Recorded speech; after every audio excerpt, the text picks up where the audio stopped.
একটা মানুষ যে কতটা ধৈর্যশীল হতে পারে সেটা আমার জীবনে এই মানুষটি না এলে আমি হয়তো কোনো দিন জানতেই পারতাম না। হ্যালো এভরিওয়ান, সকাল সকাল আমি একটা ছোট্ট মিনি ব্লগ নিয়ে চলে এলাম তোমাদের মাঝে। তো চলো আজকে কোথায় যাই সেটাই তোমাদের সাথে শেয়ার করব। আমরা সকাল সকাল রেডি হয়ে বেরিয়ে পড়েছি আর যাব আজকে ডানকুনি। আর ডানকুনি কেন যাচ্ছি?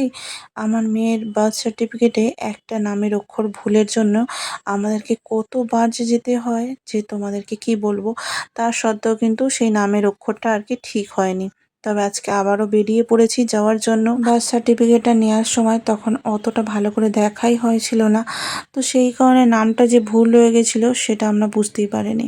পরে যখন জানতে পারি তখন তোমাদের দাদাভাই কতবার যে গেছে এটা নিয়ে হয়তো 6 থেকে 7 বার গেছে।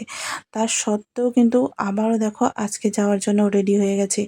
একটা মানুষের কত যে ধৈর্য থাকে নিজের মনের মধ্যে, তারপরে সেই মানুষটা এই কর্মটা করতে পারে সত্যি আমি বিশ্বাস করতাম না। প্রচণ্ড রৌদ্র, চারিদিকে একদম খাঁ খাঁ করছে। আমরা এসে পৌঁছেছি বলরামবাটি স্টেশনে। এখান থেকে ট্রেন ধরে আর কি যাব। সত্যি আজকে সকাল থেকে বেরিয়েছি, এই মানুষটার ধৈর্য দেখে আমি অবাক হয়ে গেলাম সারাদিন। এত পরিমাণে ধৈর্য এ রাখতে পারে সত্যি। আমি হলে হয়তো পারতাম না। এতবার যাওয়ার পরে হয়তো আমার মন থেকে না কথাটাই চলে আসতো। কিন্তু এই মানুষটা সত্যি যত দিন যাচ্ছে না দেখছি, একে দেখেই আমি অবাক হচ্ছি সত্যি। এত যে ধৈর্য, এত সহনশীলতা একটা মানুষের মধ্যে থাকতে পারে দেখেই আমি অবাক।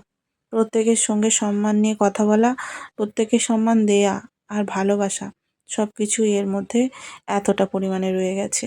চলো বাড়ি যাওয়ার পথে কিনেছিলাম ঝালমুড়ি, সেটা খেতেই যাচ্ছি।